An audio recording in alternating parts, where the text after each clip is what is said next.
Hi everyone, this video I'm going to walk you through how to enable voice input on Android. Now I'm going to use Messenger as an example. Let me use WhatsApp here. I'm going to use my WhatsApp as an example. Let's say I want to type a message, but I want to use voice instead.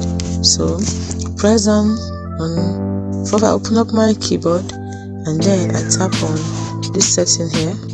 So when I tap on it, you can see different options there. So I tap on this settings again, trying to open up the settings here, and then you see voice typing. Type on voice typing and then you turn it on. So toggle it on. It's as simple as that. So once you've done this and you go back to where you want to type, you can simply press this receive microphone button, give it a few seconds.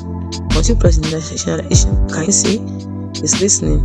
Let me do that again. So to be clearer.